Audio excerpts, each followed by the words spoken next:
Realm presents Bullet Catcher. Season 1, Episode 10.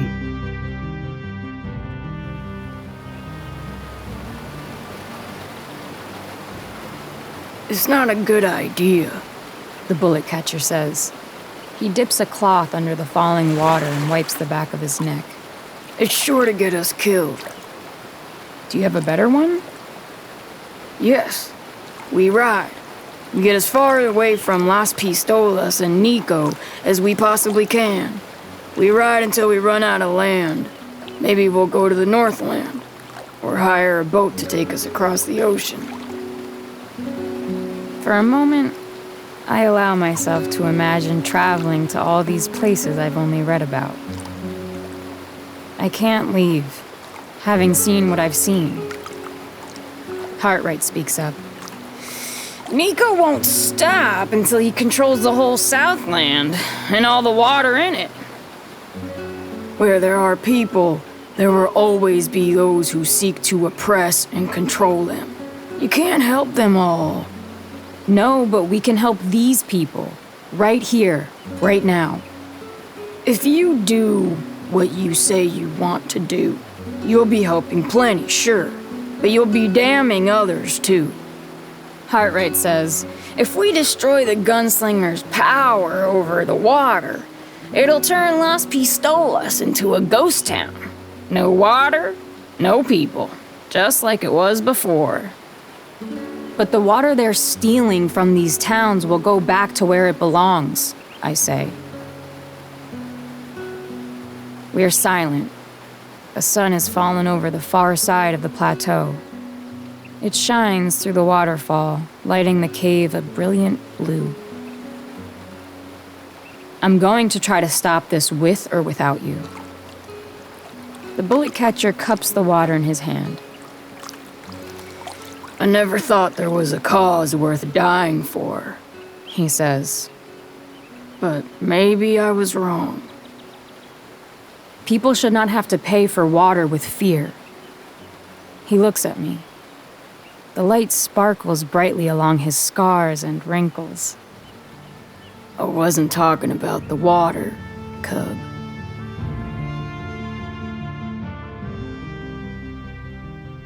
Where the hell have you been?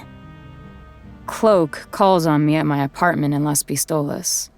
It's nearly midnight on the day after meeting the bullet catcher on the road and hashing out a plan with him and Hartright to bring an end to the gunslinger's control over the water. I've washed and changed clothes, but there's nothing to be done about the deep tan I got from riding out to Table Rock. Around, I say. If you'd been round, I'd have seen you. Why are you here, Cloak? Bullet requests your presence at the practice field. Tell him I'll be there shortly. He tips his cap automatically, gives the room a final look, and descends in the elevator. I let out my breath. The man fills me with fear that's hard to hide. When I meet Nico, he looks tired and pale. The moon is nearly full and casts a hard, white light over the field. I was worried about you, he says. I went for a ride is all. He reaches into his pocket and unfolds a telegram. He looks at it a moment before reading, Table Rock operation ambushed. Stop. All dead. Stop. Bullet catcher. Stop. The air freezes in my lungs. I swallow hard. It's not safe out there, he says, putting the telegram back in his pocket. The bullet catcher will try to hurt me any way he can. If he can't get to me, he'll destroy my plans. If he can't kill me, he might try to harm you. He turns to look at me for the first time. If you head off again, let me know and I'll arrange a bodyguard. I can take care of myself, I say. Having a tail would only make things difficult. I know. It's for my peace of mind. So I know you're safe, okay? Reluctantly, I nod in agreement. Okay. He lets out a deep breath.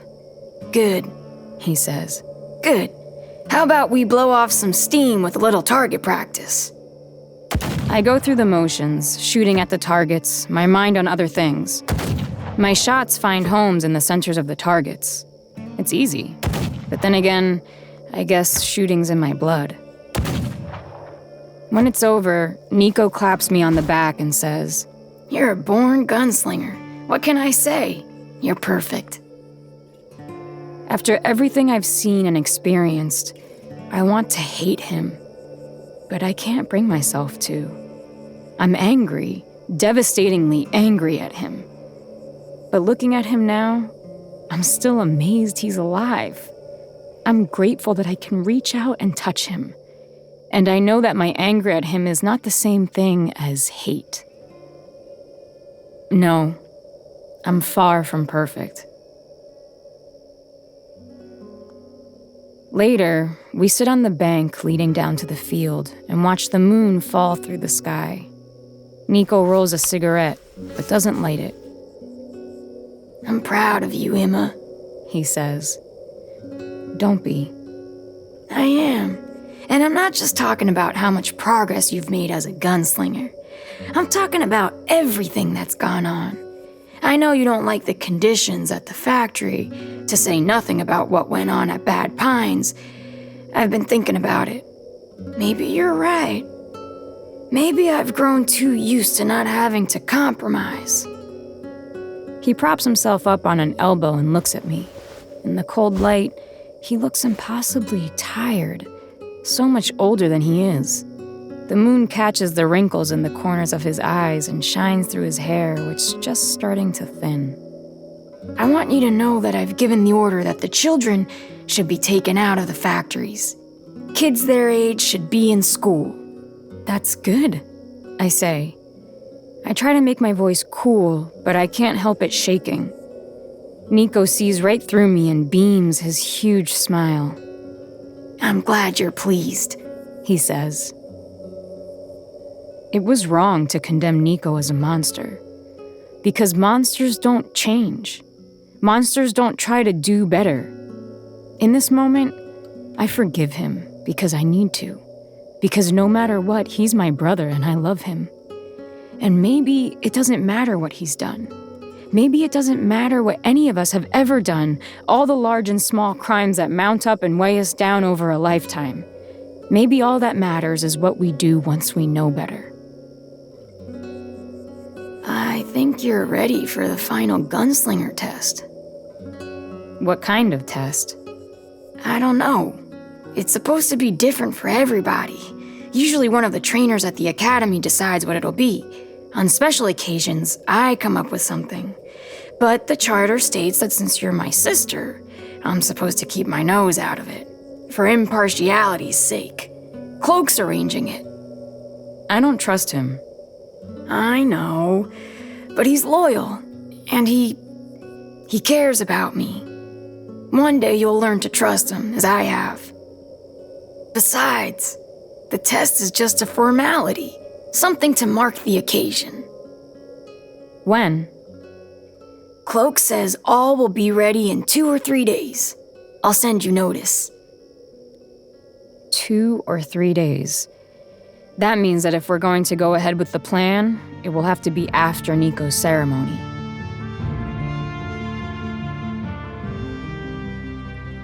There's an oasis a few hours' ride from Las Pistolas, where the bullet catcher and I arranged to meet in case anything went wrong.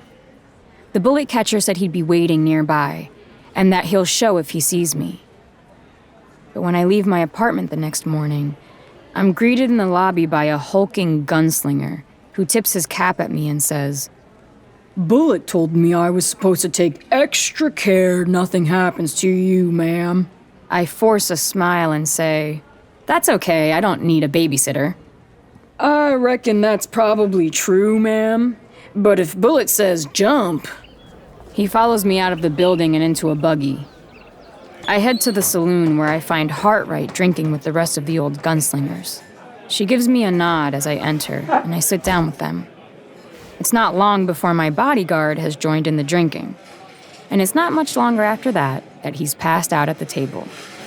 The danger of trying to keep pace with these old dogs who have snakebite running through their veins. I'm headed to the meeting spot. I whisper in her ear. We have to delay. I ride out of Las Pistolas, pushing No Name as hard as she'll go. There doesn't seem to be anyone following, and there are few places to hide in the desert. When I arrive at the oasis, I dismount and lead No Name to the water where she drinks thirstily. I sit under one of the small trees for shade and wait. And wait. But the bullet catcher never shows. The only signs of life are the buzzards circling overhead. Over the course of the day, I grow more and more fearful. Where is the bullet catcher?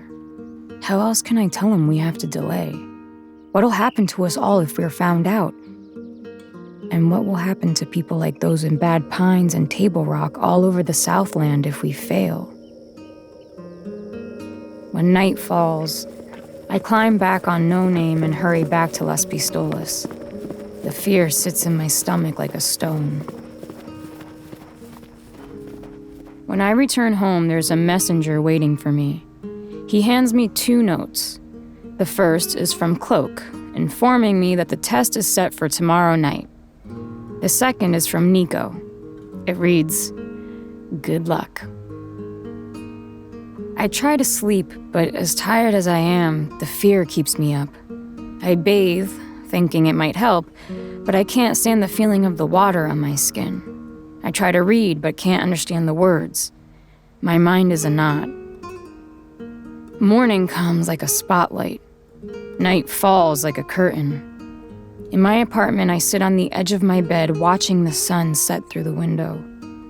When it disappears, I gather up my belt and guns, strap them on, and head out to the field where Cloak told me the test would be. Please, bullet catcher, know better than to come here tonight. Torches line the streets, lighting up the facades and elevated boardwalks like the corridor of a nightmare, and leading the way to the field.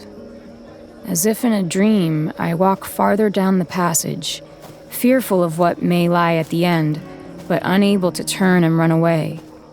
The entire town has turned up at the field to see Bullet's sister take her final test. Families of gunslingers and townsfolk sit on the dunes surrounding the field on picnic blankets. Younglings flash toy shooters at their friends and yell, "Bang, you're dead, I shot you." Their friends call back, "No, you didn't." I can't help but think who these younglings will be one day, when they carry real guns, fire real bullets, kill real people. Someone calls out that I'm coming, and the crowd parts as I approach. Everyone stops what they're doing to look at me. Nico stands in the middle of the field, and when I walk out to meet him, the crowd closes closer around. My gun belt hangs loosely around my waist. My guns, cleaned and polished, wait in my holsters, the straps unbuttoned. The chambers are full. My reloaders are prepped. The night air is as cold as the day was hot. There are no stars in the sky. In my mind, I'm prepared for anything. I want nothing but to get this over with. Nico raises his hand. Everyone falls silent. Today, He calls to the crowd. Imma becomes a gunslinger. The crowd erupts, goes crazy. They hoot and holler and stamp their feet, making the ground rumble. Nico raises his hand again, commanding silence. He waits a beat. The crowd holds its breath. 1,000 tomato-red faces looking ready to explode. Nico lowers his hand and shouts, Let the test begin. The crowd explodes again, even louder than before. Guns shoot wildly into the air.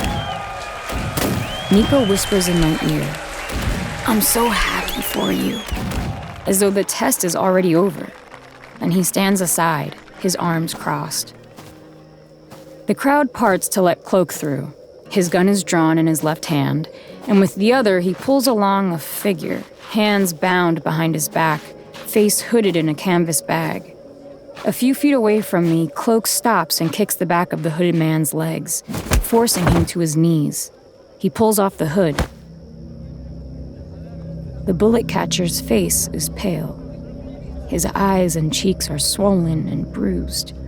He wheezes when he breathes, probably from cracked ribs.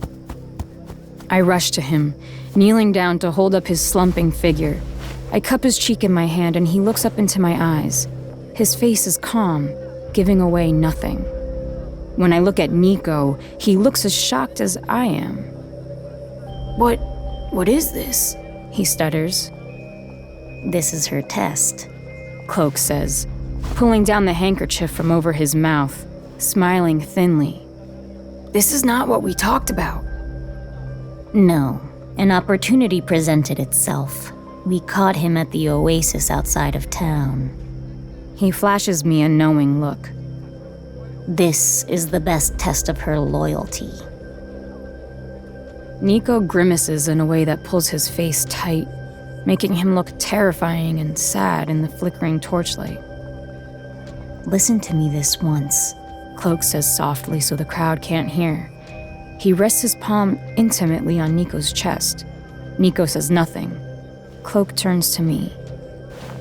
You must choose, Imma. Show your brother where your loyalty lies. Do this and there will be no more distrust, no more suspicion. You will be a gunslinger.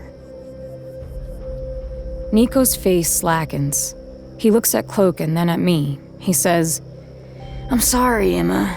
I know this will be hard, but Cloak is right. The test is simple, Cloak says.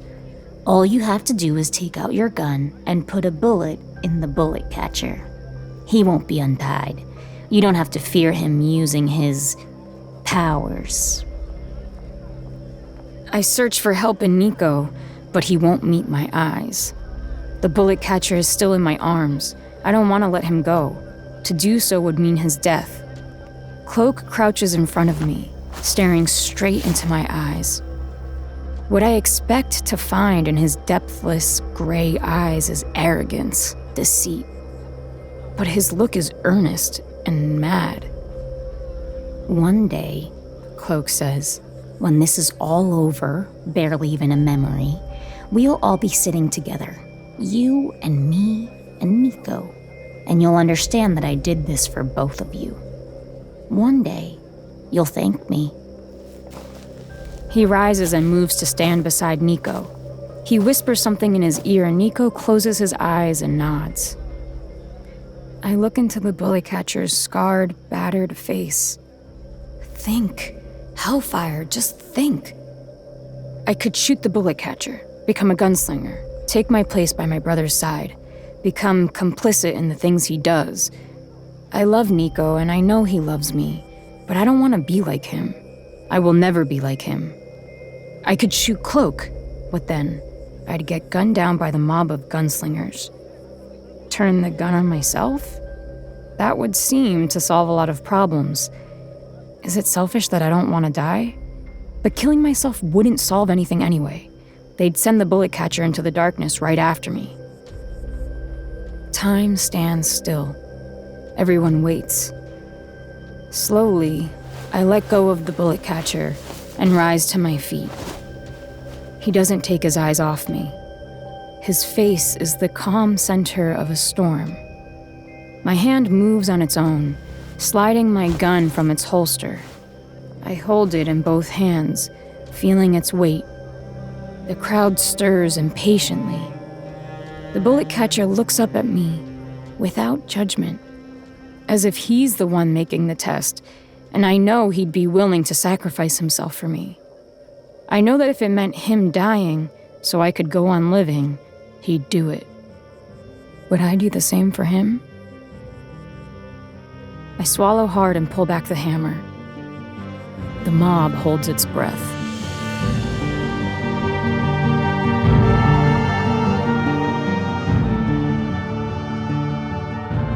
You're listening to Bullet Catcher by Joaquin Lowe, starring Inez del Castillo. Produced by Realm, your portal to another world. Realm, listen away.